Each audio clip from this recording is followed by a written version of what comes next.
People get fired all the time, but did these people really deserve it? Welcome to Beyond the Screen. I'm Nate, and these are the top 10 celebrities who got fired for exposing Hollywood secrets. Number 10, Chadwick Boseman. The late, great Chadwick Boseman was not just an incredible performer, but an incredible man. In his early years of acting, no matter what his status was, he was always vocal about the things that he did not agree with or understand.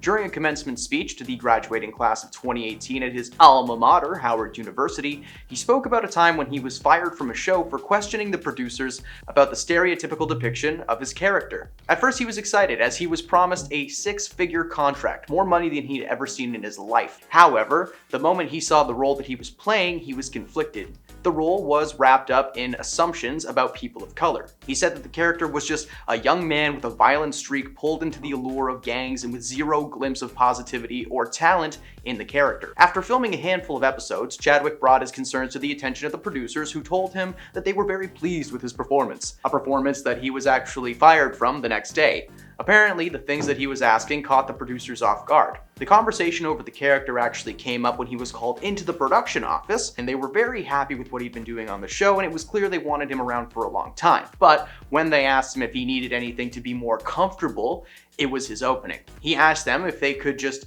discuss his character a bit for plot purposes, asking them only two questions. Where is my father? And if my mother is not equipped to be a good parent, why did myself and my brother need to go to foster care? While the producers did have answers, when Chadwick asked if they felt that he was a stereotypical character at all, the producers stared for a moment before suggesting that he speak to the writers if he had any suggestions. The goal was to give his character a new lease on life, but the next day, he was fired for speaking his mind, something he's never regretted once, and that never stopped him from pursuing his dreams. Number 9, Sylvester Stallone. Considering the success of the Beverly Hills Cop franchise, it's difficult to imagine anyone else in the leading role of Alex Foley other than Eddie Murphy. But it turns out that at the time, the role was initially offered to one of the biggest stars of the 1980s, Sylvester Stallone. What's funny still is that at the time he was not just a skilled actor, but earning an Oscar nomination for Best Original Screenplay for Rocky. But it seems that Rocky and the studio didn't really agree on many things, and eventually Stallone was exited from the project. One of the first major changes in Sly's version of the script was the violence. He wanted it to be ramped up to 100 and make it a real action movie. But the film was presented to him as a comedy. Even though he agreed to do it, he wanted to make some changes before the cameras rolled. He was exclusively told not to change anything about the film, but he insisted and rewrote the project as a 50-50 action comedy movie. When he presented the changes to the producers, they were not pleased with his script. In fact, quite the opposite. It was quickly decided that Sylvester would be let go as the lead and Eddie Murphy would be brought in to fill in the blanks. It was not in vain, as he took that mangled script, incorporated elements of the novel Fair Game by Paula Gosling, and eventually it became the 1986 film Cobra. Although it wasn't loved by critics, it did go on to make around $160 million globally, which pretty good at the time. Number 8, Edward Norton. Three-time Academy Award nominee Edward Norton has been the leading man in many memorable movies: Primal Fear, American History X, and of course the most famous one, but as we all know, but of course, one of his most famous and mainstream roles was in the 2008 MCU flick, The Incredible Hulk. Although the movie was not a massive success at first, the audience was shocked when Edward Norton was replaced by Mark Ruffalo in the first Avengers film. The president of Marvel Studios, Kevin Feige, said that the decision was not monetary, but it was actually due to the company wishing to hire an actor who embodied the creativity and collaboration that the other Marvel stars had so far shown on their projects. After Kevin made these statements, however, Norton was amicable but adamant about splitting ways with Marvel, and mentioned that his roles in Birdman and Moonrise Kingdom would oppose the loud and extravagant role that he had in the MCU. Many believe that his calm response may be because he was paid handsomely before he was let go as a little bit of hush money. Marvel is good at hiding secrets, especially from their actors, but it was still so early in the MCU that Edward was certainly aware of hidden details and events that would make him a liability in the industry. Number 7, Colin Firth. The live-action Paddington movies are surprisingly very popular. The series, based on the children's book, has really hit home for a lot of people. First and second film are currently rated at 97% and 99% fresh, respectively. 99. The success of the film can of course be attributed to the incredible cast, including the voice of Paddington, Ben Whishaw. But of course, Ben was not the first voice that had been recorded for the role. Initially, the voice of Paddington was done by Kingsman star Colin Firth. I know he's been in other things, but I love those movies and that's how I know him best. Not only did Colin record all of the lines start to finish, but he was not told that he was being replaced until a couple of months before the premiere. In some of the first promotional videos for the film, the animated bear never does anything more than grunt. It turns out that the creative team felt Colin's voice just didn't match with the vibe that they were going for. It made Paddington sound too old and distinguished when he needed to be some fresh young thing. Yeah, he was just happy to be working. Now let's get into some more dark Hollywood backstories, shall we? Number 6, Jim Carrey's origins. A Canadian legend, Jim is considered one of the greatest modern comedians of all time, famously releasing 3 films in the year 1995, Dumb and Dumber, The Mask, and Ace Ventura, which all made millions at the box office, and still hold up to this day. As many know, comedians tend to have a pretty rough backstory, as the best comedy comes from a place of pain. Over the years, Jim has come clean about his strange but fun upbringing. His family struggled financially, and he grew up watching his mother struggle with depression, which he claims to have passed down to him. Despite his energy, he was a bit of a recluse growing up and apparently spent hours in his room making faces in the mirror instead of hanging out with. After dropping out of high school to work a full-time job, Jim and his family were forced to live in a Volkswagen van together, becoming homeless for a short period of time.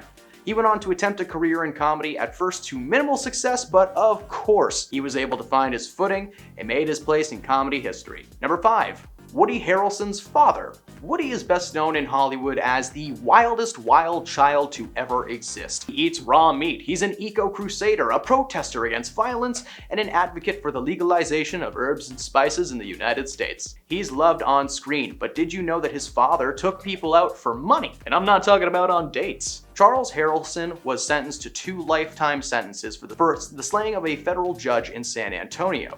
Prior to that charge, Charles had previously been acquitted for the slaying of Alan Berg, a carpet salesman, and convicted of the slaying of Sam DeGalia Jr. Yeah, the evidence shows that Charles was not a great. Woody doesn't speak much of his father these days, opting to instead leave his family troubles in the past. He does, however, say that the one thing that his father said to him that he still uses to this day was, always keep an open mind. Yeah, Charles knew all about opening minds. You can't put that in the video, that's just for the editor. I just did. Number 4, Mark Wahlberg should be in jail. Marky Mark and the Funky Bunch hit the rap scene in 1991. Despite sounding like the title of a cheesy kids show, the crew had a small following and garnered a lot of success, enough for leading man Mark Wahlberg to be spotted and picked up by Hollywood to star in The Corruptor, a 1999 action flick that sees Mark playing the leading man. Action by the numbers, kinda get it? He's had a successful acting career that has recently been declining in quality, but he's still acting and looks jacked at the age of 50-something. So please don't hurt me, Mark Wahlberg. Infinite was just hard to watch. Growing up in Boston, he was the youngest of 9 children and was relentlessly bullied by his fellow siblings. His parents divorced when he was very young, and he became addicted to no-no snow by the age of 13. He dropped out of high school and was eventually arrested when he was 18 for attempting to slay 2 Vietnamese men. Apparently, he was just walking home late one night under the influence of a hallucinogen narcotic that I won't get into, when he spotted the men. Close friends at the time confirmed that Mark had a racial biased upbringing, which caused him to be instantly aggressive towards anyone who, wasn't white. He attempted to swing a large log at them, which made contact and knocked one of them unconscious, and he was eventually released after serving only 45 days of his 2-year prison sentence, and he vowed to change his life. So far, he's kept that promise. I can personally confirm that he's very polite and patient because he actually watched a movie at a theater I used to work at. He travels with a crew of 5 people at all times. It's a little intimidating. Number 3, Tim Allen's Hobbies. Tim Allen is the voice of Buzz Lightyear and the star of ABC's sitcom Home Improvement, which premiered in 1991. Now, while he may have played a family man on TV, many fans may not know that Tim was a smuggler of no-no snow in the early 1970s. According to Tim, he got mixed up with some bad people back in the day while he was selling certain substances on the street for a couple of bucks. In 1978, Tim was arrested in the Kalamazoo Battle Creek International Airport, that's an awesome name, and was caught with more than 650 grams, 1.4 pounds of no-no snow. Unfortunately for Tim, state legislators had just passed a law that tied a life sentence to any conviction of selling 650 or more. Like, as he was being arrested, there was a guy in his car like, okay, and if you have 650 grams. Okay, yeah, you're a goner, Tim. However, that sentence was never served, as it was revealed that Tim was set up by an undercover police officer who had been following him for months. Due to this and Tim's cooperation in providing the names of fellow dealers to the authorities, led to him receiving a lighter conviction that allowed him to be sentenced in a federal court instead of a state one, being able to ignore that new policy altogether. His information led to 20 arrests and the sentencing of a major dealer. That needs to be a movie. Number 2, they have backups. There have been many rumors over the years that Hollywood likes to clone their best and brightest on the off chance that they will need them again following an untimely demise. According to the internet, Paul Rudd actually got to star alongside his clone in the show Living With Yourself, not some CGI thing. Now, Paul has, of course, claimed the performance was achieved with CGI and filming one character one day and another the next, but come on, Paul Rudd's also 54 and looks, well, like that. Something's not right about that. Now, there is a theory out there that celebrities are made up of lizard people who take the forms of actors and singers to influence people. Paul is thought to be one of those lizard people. I don't know. I don't believe this theory. I'm just sharing some stuff I found on the internet. I don't believe any of this, okay? This is fun. It would be awesome if there were 2 Paul Rudds, though. In fact, that would probably be the most chill way to find out that clones existed. Just 2 Pauls being like, hi, I'm Paul. And another one being like, hi, I'm Paul. And everything's gonna be okay. Number 1, they're all broke. That's right, despite it being one of the most lucrative industries in the world, most of Hollywood actors, writers, directors, all of them are not as well off as people may think. Unless you've been living under a rock for the last little bit, most of Hollywood was closed for a while as its staff were on strike. Some of the toppest of tier actors joined the crew in solidarity, and they are actually still on strike right now, not stopping until Hollywood's producers and big budget studios start sharing the money they make. Actor Sean Gunn gave an interview a few weeks ago where he mentioned working on a show currently streaming on Netflix, a show that has made over $4 million in residuals, of which he has received basically nothing. This type of financial woe extends to a ton of people in Hollywood. Just wanted to take a moment to wish luck to anyone who's still out there, and hey, awesome that the writer part of the strike is over. That's pretty sick.